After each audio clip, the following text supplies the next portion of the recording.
Hi, everybody. Welcome to I'm Just Saying. I am the Urban Princess, and today I'm going to be reviewing Love and Hip Hop Hollywood. This is the second season, episode 5, and it's called Mum's the Word. I apologize, this review is very late, but I have been working really hard at work. I'm trying to catch up, so it's probably going to be a marathon of these reviews just to catch up. That being said, let's get started. The first scene starts off with Moniece, and we're introduced to her mother, Marla. They are exercising or on this trail. It's called Nancy Hovers Overlook in LA. They basically are talking about their rocky relationship. Marla had Moniece when she was 19, and she said that she made her mistakes. She admits that she's hurt Moniece as well as Moniece hurting her. She said that Moniece was very difficult to raise. I think that I don't know, how the father situation was with Moniece, whether he was involved. It doesn't seem that way, but I just think that maybe that has stunted Moniece's growth as a person. That's why she's very, I would call, self-centered. But Moniece's mother is very concerned about her relationship with Cameron. She doesn't feel that she's putting him as a priority, that she's putting her male companions ahead of her child. She's learned that she is dating Rich Dollaz and she's not happy. But it seems like they want to work on their relationship. Moniece's mother asked, can she meet Rich Dollaz? And I guess Moniece feels that it's okay because she really wants her to be involved in her life so they can repair the relationship. But Moniece feels that her mother is very judgmental of her. And I just think that, I don't know if that's a good idea, whether Marla needs to have any kind of input in that part of Moniece's life. Because Moniece is more than grown, and she should be able to learn how to handle her situation with her men. But we'll see. On to scene number 2. That's with Nia and Soulja Boy. They've been out shopping, and now they're strolling the streets of Hollywood, and they're talking. Soulja Boy tells Nia that Nas popped in on him at his house, and he don't know why. Nia's not too happy about it. Nia's going over the confrontation she had with Nas, and she's like, well, Nas seems to be under the impression that they got something going on. And now, in the beginning of the season, Nia says she's okay with him having relationships with other women, but apparently she does have an issue with it. But she claims in this scene that it's because she knows Nas, and they used to be friends together. That's the reason why she has an issue. But she should just have an issue, period, with Soulja Boy stepping out on their relationship. But okay, now this is where Soulja Boy is making a very young boy move. He tells Nia that they're going to confront Nas and put everything out on the table. Now, first of all, he knows he's been talking to Nas and telling her things, and he knows he's been talking to Nia and telling her things. I don't know what he expects to happen at this competition, but it is not going to work out in his favor. But we'll see. So pretty much Nia asked him, like, before we have this meeting, is there something you want to tell me? And of course, he tells her no. But we'll see. Okay. The next scene is with Amber and Miles.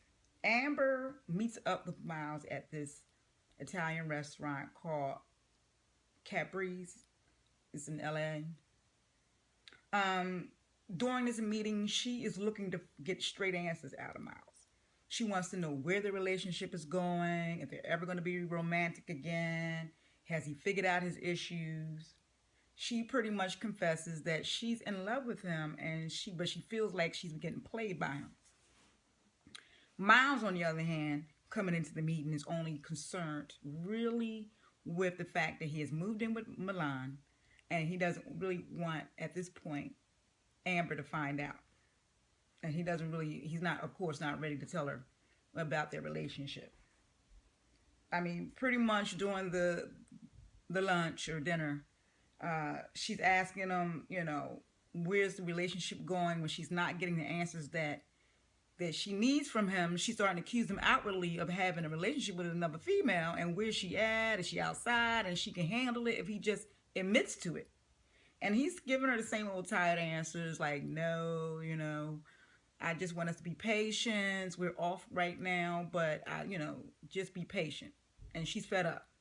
At this point, she's telling him she will not be shelved by him, and that pretty much that, she's not going to wait around for him forever. And she pretty much leaves. So, we're just going to figure out what's going to happen in that situation. Now, the next scene, we are introduced to Willie Taylor and his wife, Shonda. They're the new cast members. Willie Taylor, we met him earlier in the couple of episodes ago. He is from the R&B group Day 26. Back about 8 years ago, he was picked from Diddy's show on MTV called Making of the Band. That was, I think, in his 4th season. And he put together the band Day 26. It was 5 guys.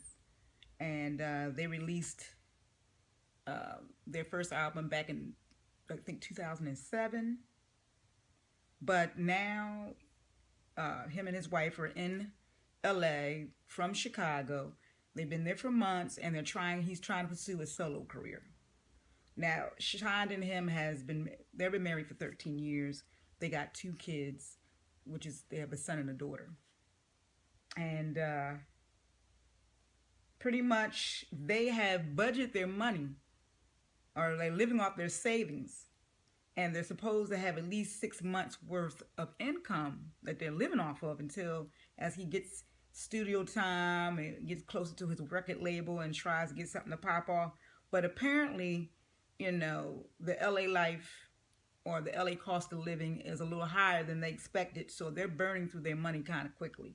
I mean, right now they're in their home and they're unpacking because even though they've been in town for months, they're still unpacking the new house.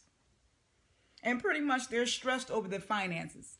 Well, really, Shonda is stressed over the finances. I mean, he's stressed too, but she's really super duper stressed.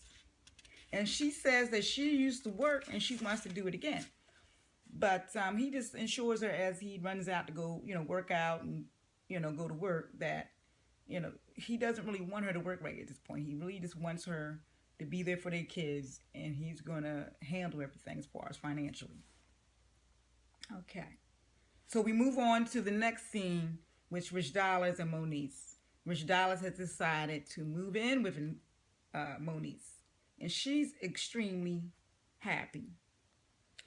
I don't know, but I get the feeling that they got this kind of daughter-father relationship. I mean, I don't have an issue with their age difference. She's nearly 30, he's nearly 40, but it just seems that she's a little bit more childish for a 30-year-old, but for a late 20s, 30-year-old woman. She's just calling him daddy and doing cartwheels, and I don't know. So as they're unpacking, she springs it on him that she wants him to meet her mother and for dinner, because she's working on repairing her relationship with her mother. And Rich Dollaz is not happy about this, but he's willing to do it. But he tells her that really, honestly, she should really just spend more time alone with her mother before they actually meet. But we'll see what happens. Now we get to the scene with Nas, Nia, and Soulja Boy. Now, Soulja Boy apparently has contacted Nas and explained to her that he wants to meet for drinks. And she's under the impression that it's just going to be her and Soulja Boy meeting for drinks. So, surprise to her when Soulja Boy comes strolling in there with Nia, holding hands with her. and she is livid.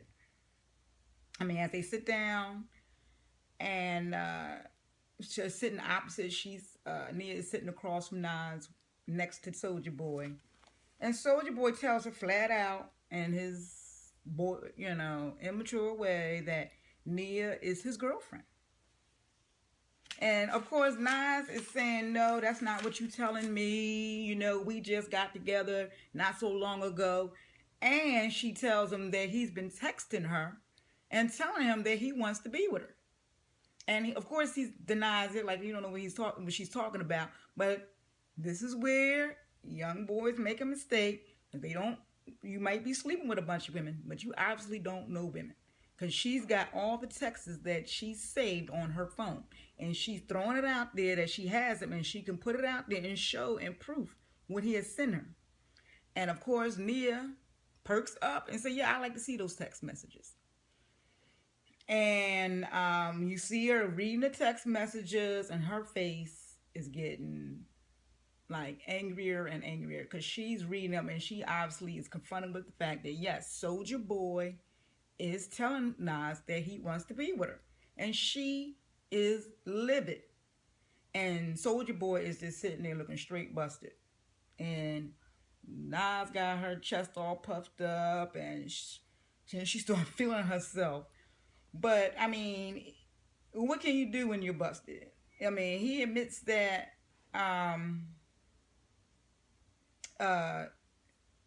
he just, as a guilty person, he pretty much just said, you know what? First he says, after he denies it, that he don't care about either one of them. He don't have to be with either one of them because he has so many women on his thing that he don't really need them. Not making the situation any better. And this is what makes it funny for me, is when Nas tells Nia, you should be thanking me. I don't know why you mad at me. You should be thanking me. And then Nia says, I will never thank a hoe for anything.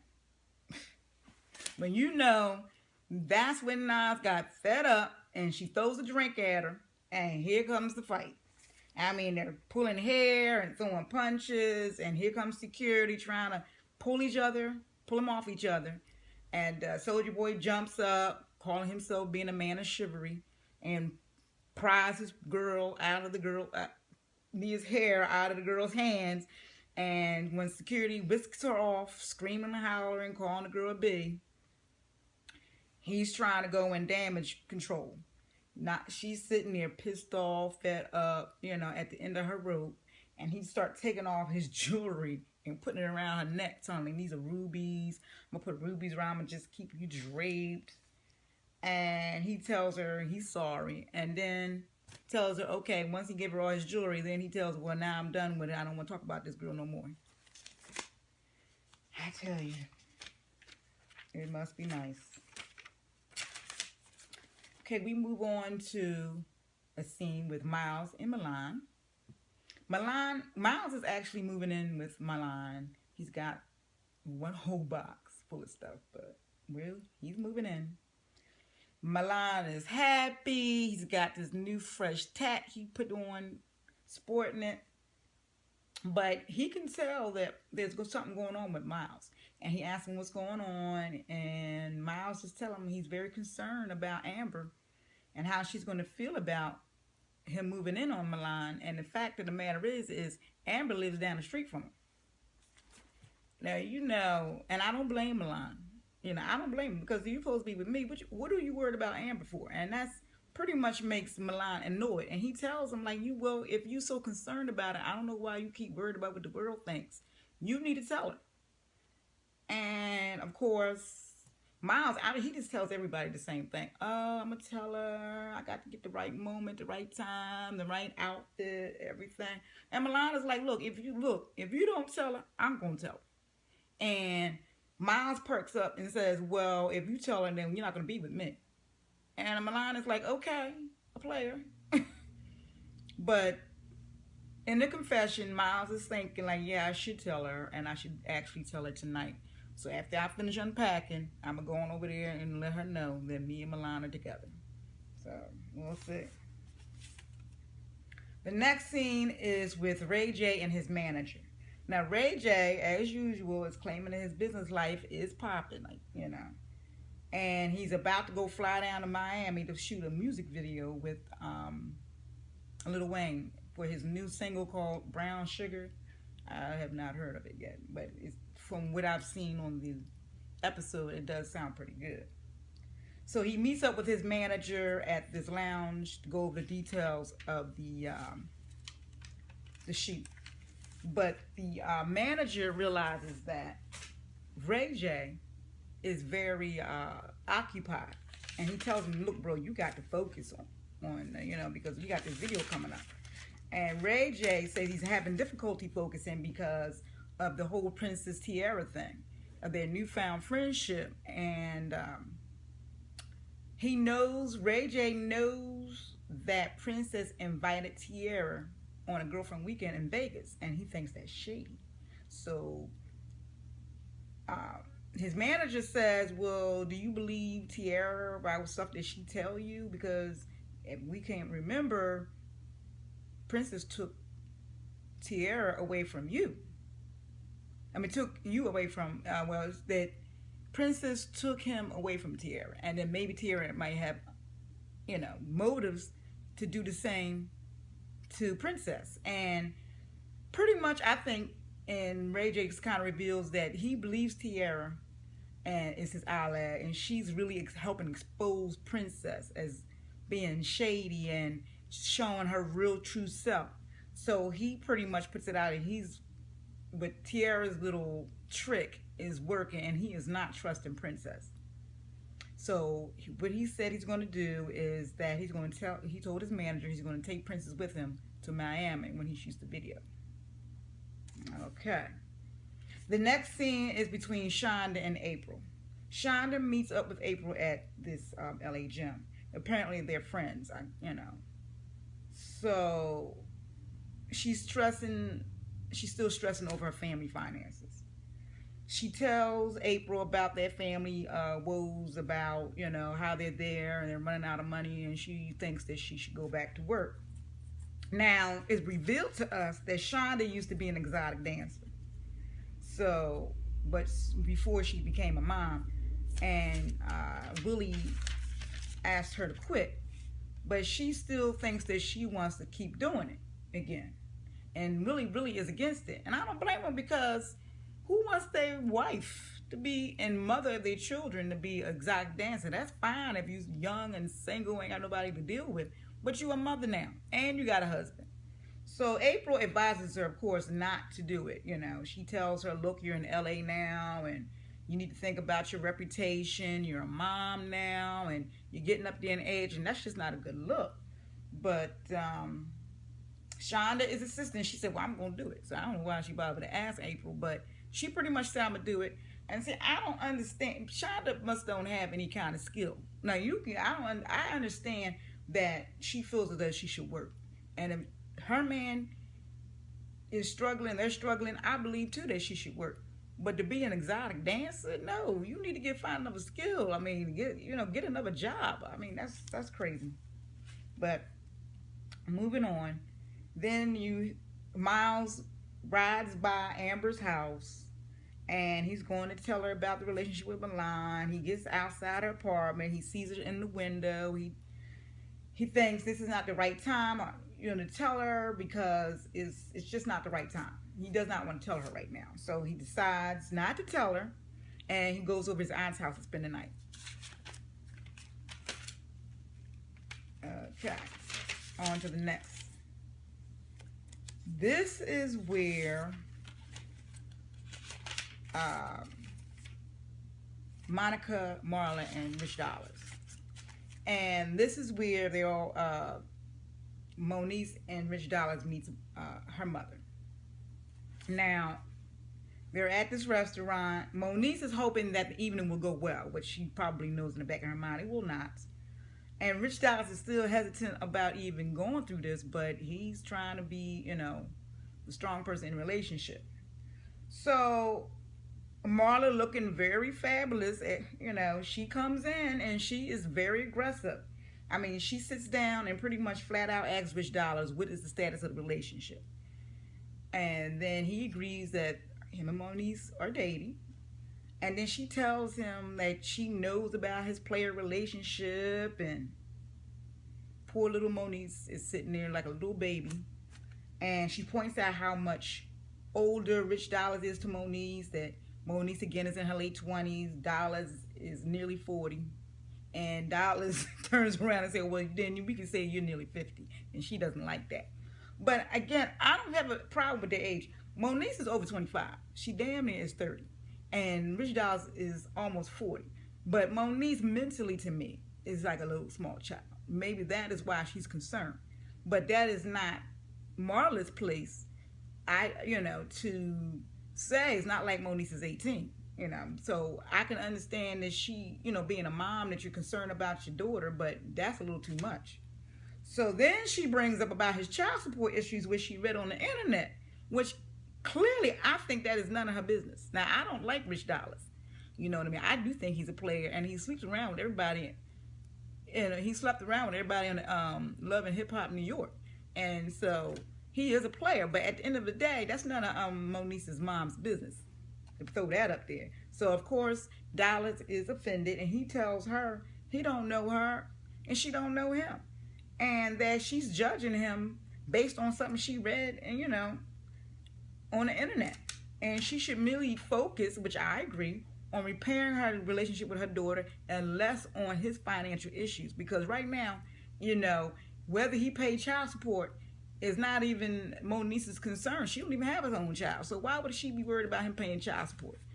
And so I don't know where Marla was getting in on that, but I really didn't like that either. Okay.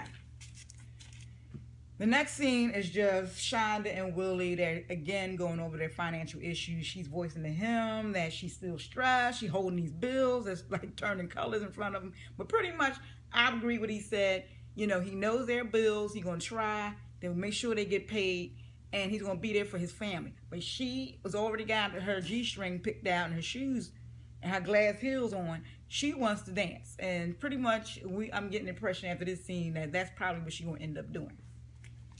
Okay, so on to the next scene, which is Ray J. He's in Miami. He's just shooting his music video with Lil Wayne. And Princess did come, but she's not on set. She's offset somewhere, sitting in the trailer waiting on him.